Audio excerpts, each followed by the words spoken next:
My name's Barbara Brady-Smith. My favorite animal is a golden retriever, of which I own 2 and have owned another before, because every day is an adventure and every person has a good heart and they love life. This is Paw Print, an animal rescue community, episode 29.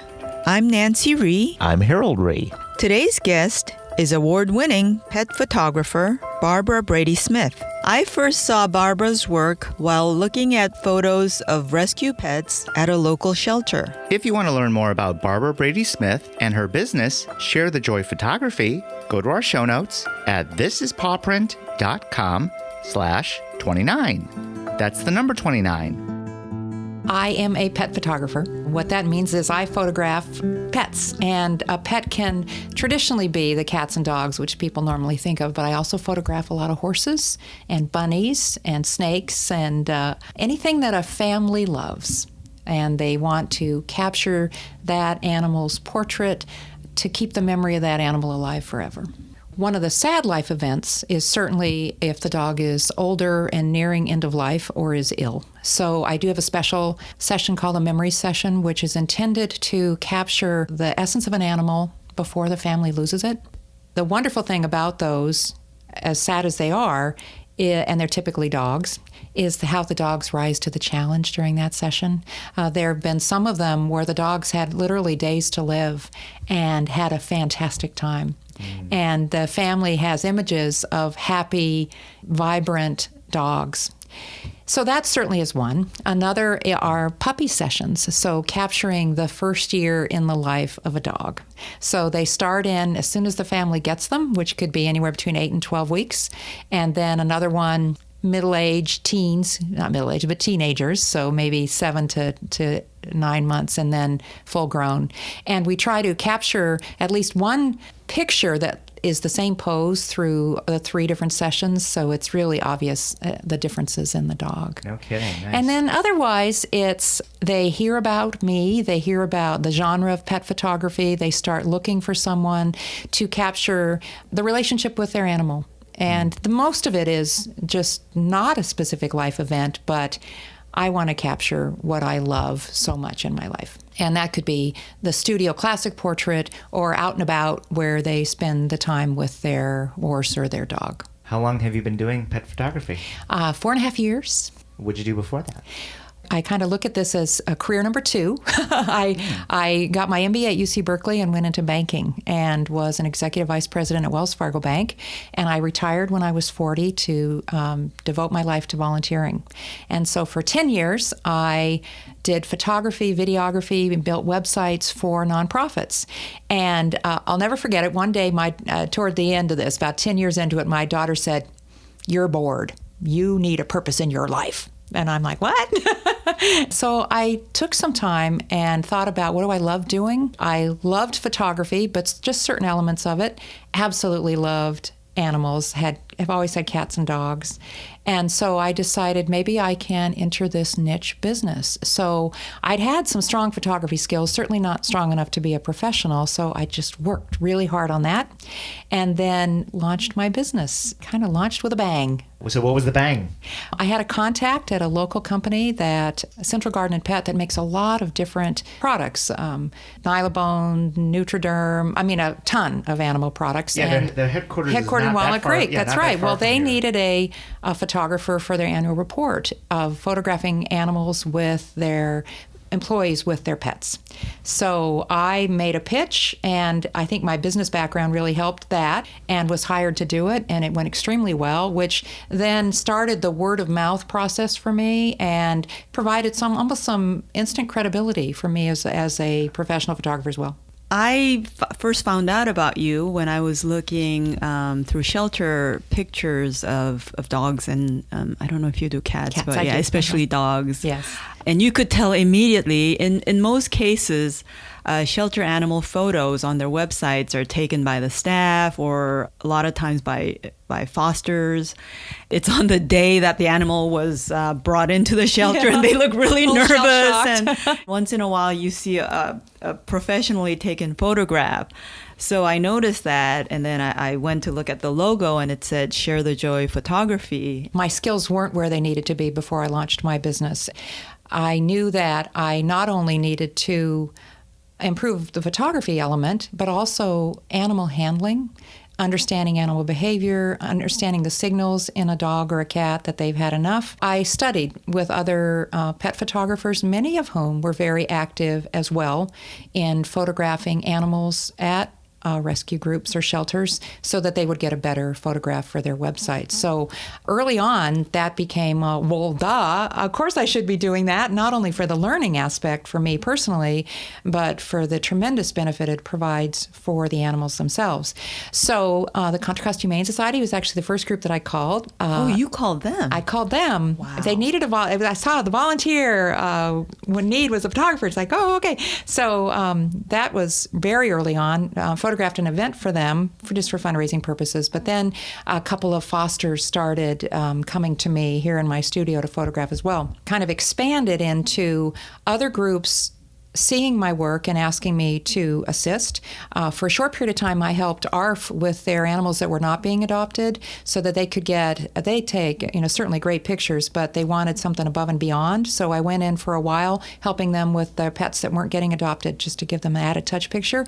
And then Umbrella of Hope in Pittsburgh found me, and I've been working with them for quite a while now. So what that has provided for the animals, certainly, is the image that might capture the potential adopter's attention. And for me, what it provided was an amazing insight into what animal rescuers provide. The amount of time and attention and emotion that goes into rescue work is just amazing. So they come to me at least once a month with just a truckload of dogs and cats.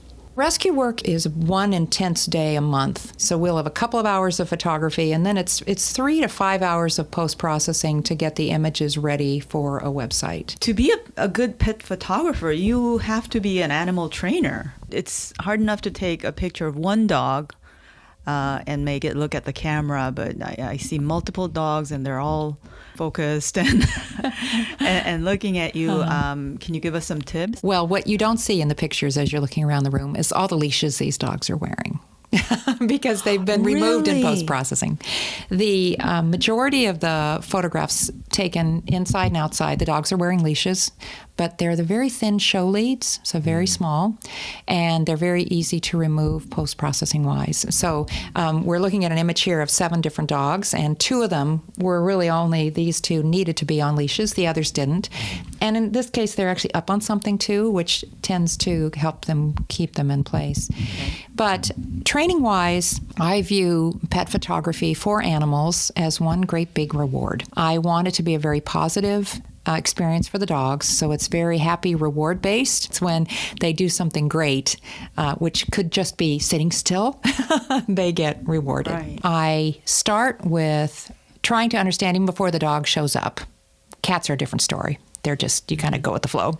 What is it that gets the dog's attention? Mm-hmm. So in some cases it's food. Some cases it's a sound. Want to go for a ride, or in some cases, it's a special toy. So I know that ahead of time coming in, and I know what frightens them coming in. Some dogs don't like a whistle or something.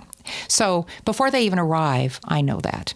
And then when they first arrive and they're here walking around and sniffing, I test out the different sounds and noisemakers, and I have a necklace actually of different noisemakers that I wear when I'm photographing, so I can switch it up. And then when we begin, treats are a unique thing. they either work or they don't. And when they don't work, it's because the dog's so treat-oriented that it loses its little mind with treats. So typically, I just want to use sounds, and I'll bring the treats in as a reward as we go through it. The dog will be held in place with this show lead, typically by the owner, or if it's a couple of dogs, I have an assistant that helps me. And then they're really not paying much attention, but I make that special noise, which could be a whistle or a duck call or a squirrel sound or a squeaker, and they look at me. Then we switch it up. I have typically a set of poses that we try for, and I switch up my noises that I make. Sometimes shaking a treat bag is all that's necessary to get some dogs' attention. And then we bring in a second dog, or we bring in the owner with the animal. It really depends on what the owner wants. But the keys really are watching for signs that the dog's nervous, that the dog's had it, that the dog has to go to the bathroom or whatever, so that we're cognizant of that and we take breaks. Even my lighting, before I even begin, I fire off my lights without a camera and give the dog rewards so that Good they're idea. comfortable with that. When I have 15 dogs in a row ready to be photographed, for example, Umbrella of Hope, then it's a whole different story. It's, you want to create an environment where these little guys that are already like, what the heck is happening here, get a great photo, and we don't have an hour to do it. We have 5 minutes to do it. There it's, I keep my studio almost zen-like quiet. I just have one helper. I typically don't get away from where I'm sitting or lying when I'm photographing them, and the helper knows where to bring the dog. We keep it really quiet, and I squeak, and they're like, what? And the ears go up, and it's like, boom, we got it. Or we didn't, and we do it a little bit more. Any dog, a rescue dog in particular that you remember? The chihuahuas, which are the ones where they can just look miserable when their ears are down and their tails are tucked. The challenge there is getting those ears up. The one squeak, and I have to be ready, is so crucial. I think one of my favorite breeds to photograph are pit bulls. I have just had the most amazing experiences with them. And if you can capture that goofy look on a pitty, it's magic. It's magic. And most of the pit bulls I've actually photographed have been from the Contra Costa Humane Society that have been fostered, that have been brought here. And one particular one, this looked like the strong muscle man, but came with the foster family and their daughter. And I asked the owner if the daughter could be in the picture with this, I say little pitty, it wasn't a little pitty, it was pretty big. And so to capture the joy with his daughter's arms around this big, goofy dog was really magical to me, because that's what a family wants, and that's what these dogs can provide. I have one great story. I for a couple of years, was photographing one of the months for Oakland Animal Services annual fundraising calendar. And they would send me out to the January or the March or the whatever, and it was a cat named Nemo, who was named Nemo because when it was found on the streets of Oakland, much of its paw was torn off, and the vet wanted to amputate, and Oakland Animal Services and the Friends of Oakland Animal Services were like, what can we do to try to save this cat's leg? Well, you're going to have to bring it into the vet, regularly for like 6 weeks to see if they could save it. Well, they saved it, and it was adopted, and it was named Nemo because Nemo the fish in the movie had a broken little, fin. So when I called to make the appointment to come photograph Nemo, I said, tell me about Nemo. Well, Nemo loves everybody. Nothing frightens Nemo. It's going to be fantastic. And it's like, great. So I headed to the apartment, not in stealth mode, which is how I normally approach any cat session. I approached with, yay, this cat loves everything and nothing scares this cat. Well, 90 minutes later, the only photo I got was the cat's arm reaching out from under the couch to get the little treat that we put there. So famous last words from them. Exactly. It was so much for that. So I came back another day in stealth mode and got a beautiful portrait of Nemo. Now, one of our dogs, all our dogs are rescue, but she is shy. She's a beautiful dog, and it's a shame. She is camera shy, and once I take out my phone, she just walks away. Yeah. Well, if you could put your camera or your phone on a remote, so it's not up in front of your face, is one thing. And I will have had an occasion where when I pick my camera up, the dog looks away. I've had that here. So I put it on a tripod, and I put it on a remote, and I'm off to the side. The dog's fine. So I'm taking the photographs without it. The biggest thing for a consumer, though, that's going to want to take iPhone pictures of that dog forever is to get into the reward mode, so that when you're picking up the phone, you're rewarding. Even if you're not taking a picture, they don't need to know you're not taking a picture. They don't even know what you're doing. So you pick it up and you start rewarding them for that phone being next to your face. And after a period of time, that will do the trick. A common thing is just not to make them look petrified, because even when they're looking at the camera, usually you're holding a treat, and That's their right. eyes just look petrified. And with shelter animals, that's the last thing you want to do That's for right. their photographs. That's right. So That gets back to the surprise element of the sounds you make to me. Creating an environment that's calm to start with, so that they're not being overwhelmed by other sounds helps a lot too, which is why I mentioned earlier I keep it so quiet in here when I'm photographing the shelter animals. So if the shelter has a location that's pretty quiet that they could photograph the animal, that will help too. Is it better to feed the animal before they come here versus a starving animal? Okay. It's the opposite of children. So with children, you want them to come alert and full. With dogs, you want them to come tired and hungry. So a good walk before you start always helps. And if people are driving a distance to come see me, I have them come early and walk around the block. And if they can give a partial feeding in the morning, that's great, because the dog will be more attentive, especially if I'm shaking like a treat bag or something. Makes a big difference. So, and I've actually had people who have had their families photographed, and then they're getting their dogs photographed, and they said, tired and hungry. No. You want them full and alert. And I say, well, no, I don't. It really helps when they're pooped, because then they're more likely to lie down and hold a position. And if they're a little hungry, then that treat bag being shook, or the reward process, providing reward when something has happened in the form of a treat, really makes a difference. You photograph horses. Can I you talk do. a little bit about that? Well, horses are wonderfully majestic animals and very unpredictable. So unlike a dog or a cat, well, cats can certainly have that flight or fight response. A horse is worried about you. Not all of them, certainly, but they are more likely to want to get away from you. And so you need to have a handler that is superb with the horse, that the horse is comfortable with. And I actually have a great friend who helps me on my horse shoots, who's been a horsewoman her whole life. And she's just been a tremendous asset to me. In addition, she's a fantastic photographer, so she sees things sometimes I don't see. So with horses, there's a couple of different things. Many owners want an action photo of their horse. And if you can imagine a horse running, there are certain positions when a horse is running that looks pretty awful. And you want the horse rising up into their gait as opposed to landing. That's right. So it requires your ability to capture speed and action. And in addition, horses, because they're very long and very large animals, it takes specific lenses on your camera so you don't distort and make their faces look big, which a wide-angle lens would do. So you want a zoom lens to kind of compress the horse and make them look very beautiful. Attention getting is crucial with a horse, as it is with a dog or a cat too. I have an application on my phone that whinnies or moos or quacks that gets the ears forward, because with horses, the owners want the ears forward. They don't want whites in the eyes because it looks like there's fear. And there's specific stances that look good with horses and some that don't. So you have to come in knowing that, from head on to 3/4, and then in the action photos as well. And then there's some people that also want pictures of their horse jumping. So you need to know what part of the jump is the most flattering part of the jump, so they don't look like a bug hanging in the air over the jump, so that you can really feel the power of the horse going over.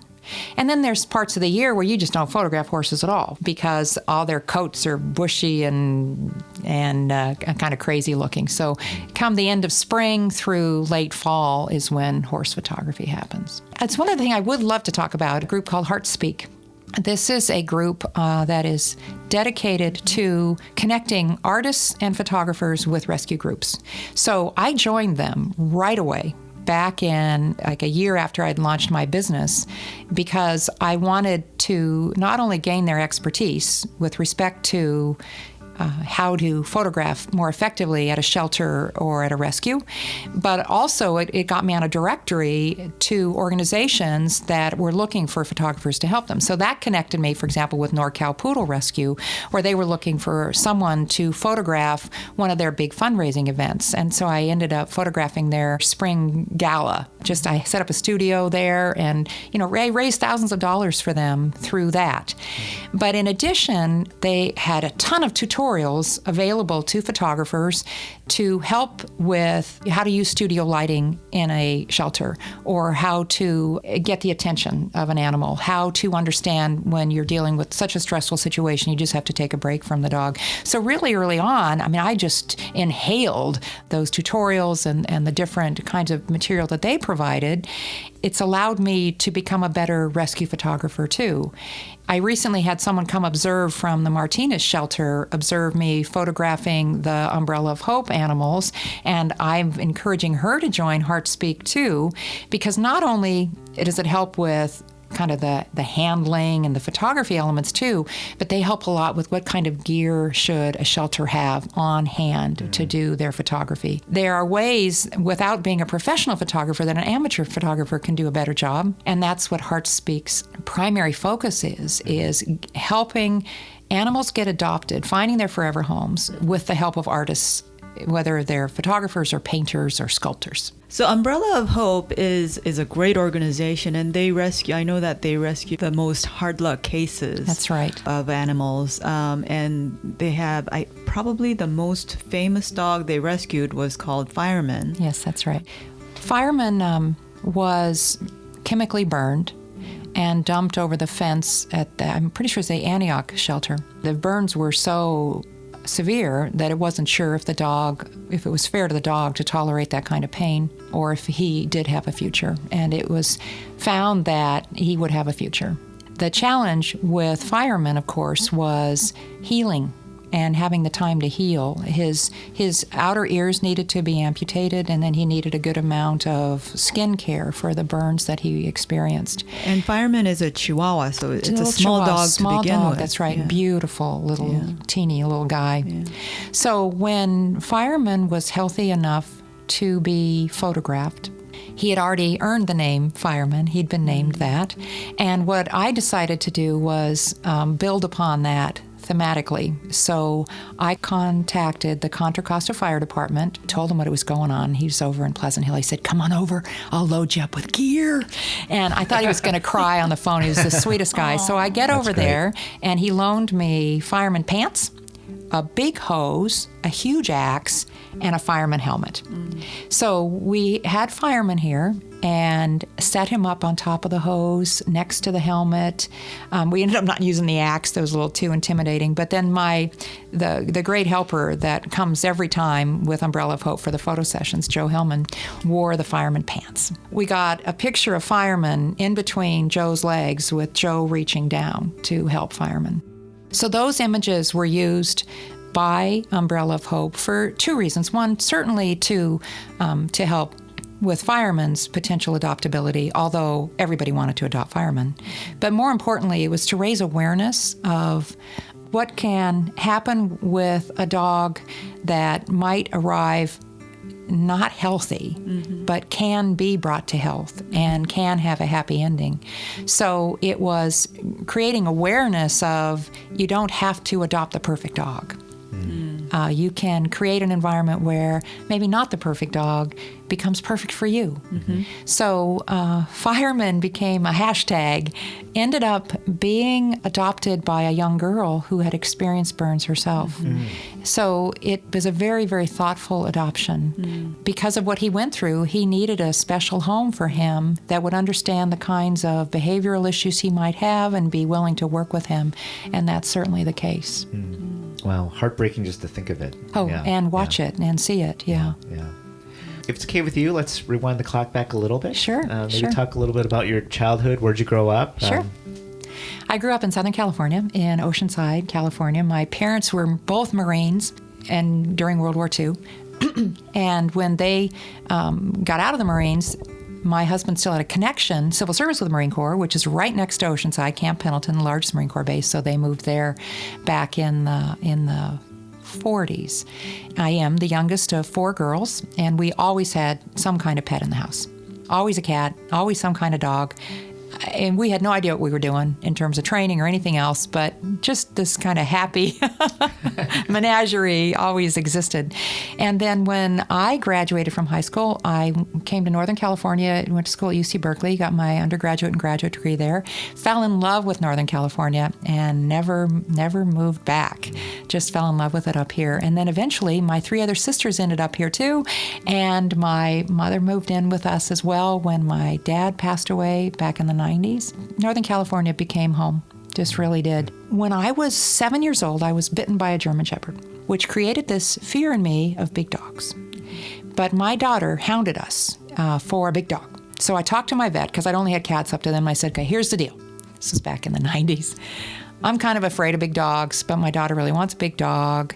And what do you think? And he said, get a golden retriever. You just have to train it, because they can be knuckleheads if you don't train them. But you're not getting a watchdog. You're getting a love dog.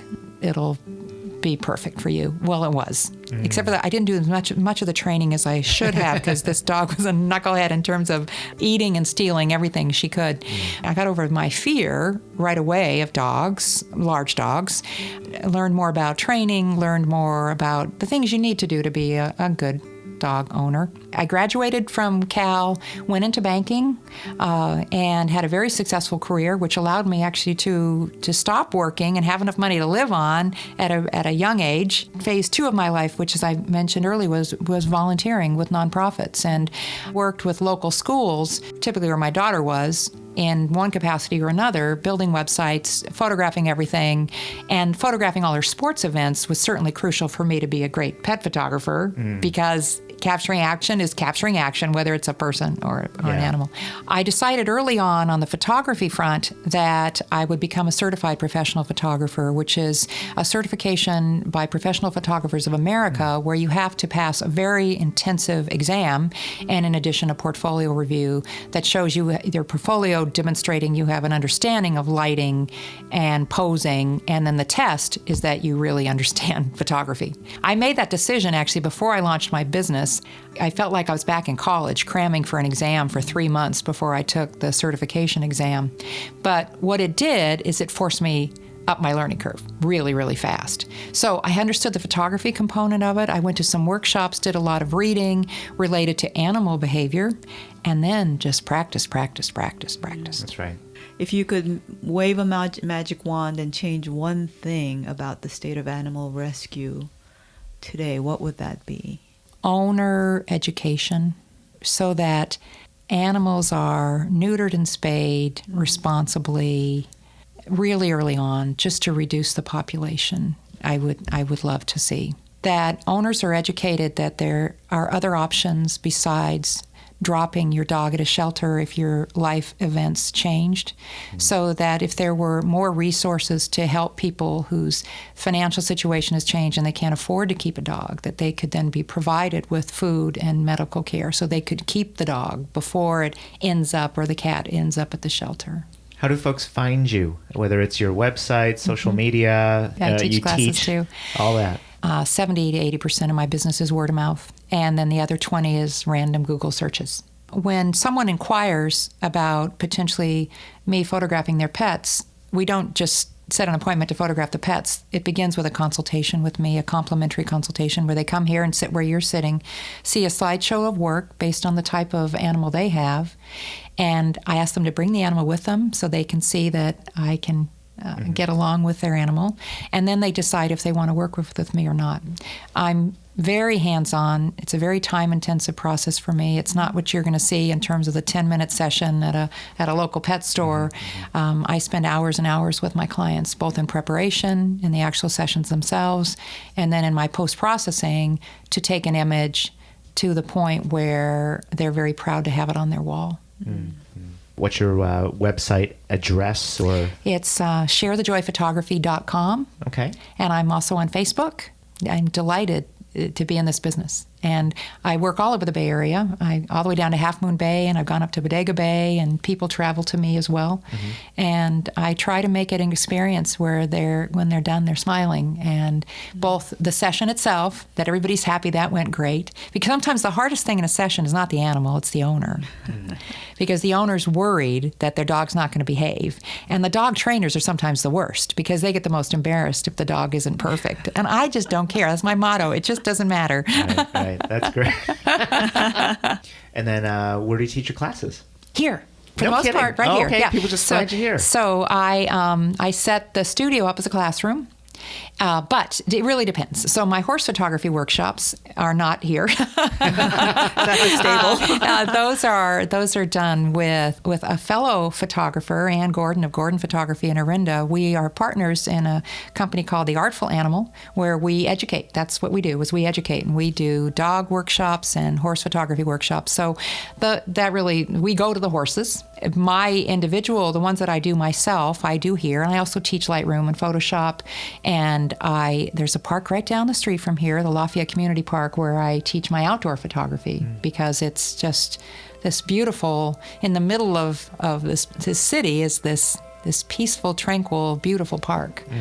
Anything that we haven't asked you that you'd like to discuss? I guess it's that I encourage any rescue group that's listening that is struggling with capturing beautiful images of their animals is that they take a look at the HeartsSpeak directory and see all the photographers in the Bay Area that are part of that community that might be able to work with them. I think that the photographers that join HeartsSpeak do it because they want to give back. And it's a resource I don't think many rescue groups know about.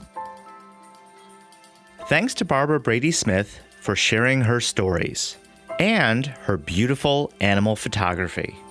If you want to see some of that photography, go to our show notes at thisispawprint.com/29. As we mentioned in episode 28, we'd love to hear your suggestions on future guests we should interview.